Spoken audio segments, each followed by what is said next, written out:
पाकिस्तान बारे आईएमएफ की ताज़ा तरीन रिपोर्ट हस्बे मामूल तानों, कोसनों और डांट डपट से भरी हुई है।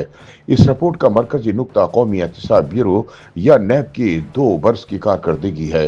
रिपोर्ट के मुताबिक नैब ने 2023-24 के दौरान 5.3 खरब रुपए मालियत के असासे रिकवर किए, मगर इस कारकर्दगी पर आईएमएफ ने खुश होने की बजाय उल्टा केस बनाते हुए कहा कि इससे साबित हो गया कि पाकिस्तान में करप्शन ऊपर से नीचे तक हर कौमी इदारे में फैल चुकी है।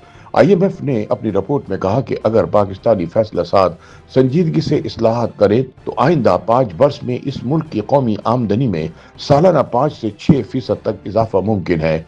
मारूफ लिखारी और तजियाकार वसअतुल्लाह खान बीबीसी के लिए अपने तजिए में इन ख्यालात का इजहार करते हुए कहते हैं कि पाकिस्तान के हवाले से आईएमएफ की ताज़ा रिपोर्ट एक बार फिर सख्त लहजे, तीखे तबसरों और तल्ख हकाइक से भरी हुई है।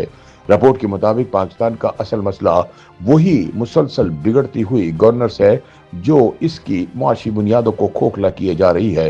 रिपोर्ट में कहा गया कि करप्शन ऊपर से नीचे तक, इनफरादी से इज्तमाई सतह तक एक कैंसर की तरह फैल चुकी है। लेकिन अब भी फैसला साज इस मर्ज के इलाज के लिए हकीकी सियासी अज़म दिखाएं तो पाकिस्तान की कौमी आमदनी आइंदा 5 बरसों में सालाना 5 से 6% तक बढ़ सकती है। वसअतुल्लाह खान कहते हैं कि गोया आईएमएफ पाकिस्तान को याद दिला रहा है कि इसकी माशी बीमारी की जड़ें बहुत गहरी हैं और इसका इलाज महज नैब की रिकवरी से मुमकिन नहीं। उनका कहना है कि पाकिस्तान और आईएमएफ का ताल्लुक महज कर्ज दहिंदा और कर्ज लेने वाले का नहीं, बल्कि एक ऐसे सख्त सुसर और जिद्दी दामाद का रिश्ता है जो एक दूसरे से उकताए हुए भी है और मजबूर भी हैं।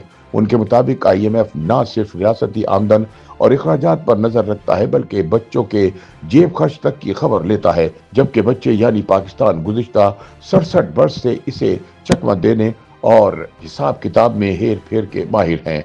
इस तवील रिश्ते में कई हुकूमतें आईं और गईं, हुकूमती पॉलिसियां बदली, लेकिन हमारी मईशत वहीं खड़ी है जहां दिहाइयों पहले खड़ी थी।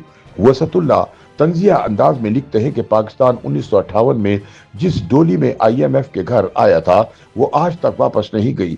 दूसरे मुल्क तरक्की के रास्ते तय करके आगे निकल गए, लेकिन पाकिस्तान ने शायद अपनी दहलीज पर ही एक बोर्ड लगा रखा है जिस पर लिखा है कि बराह करम हमें बार बार तरक्की पर मजबूर ना किया जाए।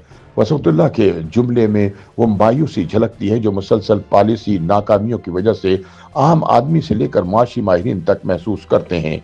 आईएमएफ की इस रिपोर्ट में अभी सिर्फ वफाकी इदारों की गवर्नेंस से जेर बहस है। अस्करी और सूबाई मालियाती ढांचे इससे बाहर रखे गए हैं, जो खुद इस अमर की तरफ इशारा है कि पाकिस्तानी माशी बर्बादी पर से अभी आधा पर्दा ही उठा है। वसअतुल्लाह खान तवज्जो दिलाते हैं कि इस रिपोर्ट की बुनियादी जबान वही है जो 2021 की यूएनडीपी रिपोर्ट में भी पढ़ने को मिली थी। गोया मुल्क में हुकूमतें तब्दील हुई, आइन में रद्दोबदल हुआ, सियासी बयानिए बदले, मगर गवर्नेंस और करप्शन की गहराई जूं की तूं रही। वसअतुल्लाह खान कहते हैं कि यूएनडीपी के आदाद शुमार के मुताबिक कौमी आमदनी का निस्फ सिर्फ 20% आबादी के हाथ में है, जबकि मजमूई दौलत का बड़ा हिस्सा 1% अशराफिया के कब्जे में है। दूसरी जानिब निचली 20% आबादी को सिर्फ 7% आमदनी में गुजारा करना पड़ता है। इसी अदम मसावात के नतीजे में मुल्क का मुतवसत तबका सुकड़ कर 42 से 36% पर आ गया है, जबकि गुर्बत बढ़कर 45% के करीब पहुंच चुकी है। वसअतुल्लाह खान के मुताबिक ये वो माशी ढांचा है जिसमें तरक्की की कोई भी पॉलिसी तब तक कामयाब नहीं हो सकती जब तक ताकत और वसाइल की तकसीम का बुनियादी सवाल हल ना हो। वसअतुल्लाह खान बताते हैं कि पाकिस्तानी मईशत पर कारपोरेट सेक्टर, जागीरदाना तबका, सियासी अशराफिया और अस्करी इक़्तिसादियात का ऐसा कंट्रोल है जो किसी गैर एलानिया कार्टेल से कम नहीं। यही तबकात पार्लियामेंट, काबीना और रियासती फैसला साजी पर असरअंदाज हैं। अशराफिया के इस कार्टेल को सालाना 17 अरब डॉलर्स के टैक्स छूट और माशी मराहत मिलती हैं। वसअतुल्लाह खान के मुताबिक अगर सिर्फ ये मराहती जाल टूट जाए तो पाकिस्तान की आमदनी में सालाना 6% इजाफा मुमकिन है, मगर इनके ख्याल में मौजूदा मराहती निज़ाम से इस्लाहात की तवक्को ऐसे ही है जैसे शेर के मुंह से हड्डी छीनने की कोशिश करना या हाथी के मुंह से गन्ना निकालना।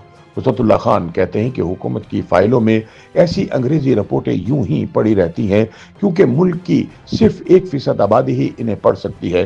बाकी अवाम के लिए नाख्वानदगी एक मजबूरी सही, मगर अशराफिया के लिए ये एक नेमत है।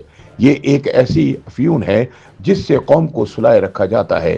ایسے میں ہماری سول سوسائٹی کے پاس دو راستے ہیں، یا تو اشرافیہ کے چھوٹے بن کر بچا کچھا حصہ لے لیں یا پھر ریاستی کارروائیوں کا سامنا کریں۔ اپنے تجزیے کے اختتام پر وسعت اللہ کہتے ہیں کہ عوام کی توجہ اصل مسائل سے ہٹانے کے لیے کئی جھنجھٹیں موجود ہیں، جن میں مذہبی تنازعات، وسائل کی تقسیم کے جھگڑے، جمہوریت کے خواب، معدنیاتی دولت کی کہانی، گیم چینجر منصوبے، ڈیجیٹل پاکستان کے نعرے، خارجہ پالیسی کی کامیابیاں اور آئینی ترمیم کے مباحث شامل ہیں۔ عوام انہی میں سے کوئی نہ کوئی جھنجھنا چنتے ہیں، اس سے کھیلتے ہیں اور پھر شام ڈھلے واپس اسی مایوسی میں لوٹ جاتے ہیں جس سے انہیں اگلی صبح دوبارہ گزرنا ہوتا ہے۔ YouTube پر گوگلی نیوز دیکھنے کے لیے youtube.com کی سرچ بار میں googly news T V type کریں۔ گوگلی نیوز کے پیج پر سرخ رنگ کے سبسکرپشن والے بٹن پر کلک کرنا نہ بھولیے۔ YouTube پیج پر اپلوڈ ہونے والی ویڈیوز سے باخبر رہنے کے لیے بیل آئیکن پر کلک کیجیے۔ آپ کو ہر نئی ویڈیو کے بارے میں نوٹیفیکیشن موصول ہو جائے گا۔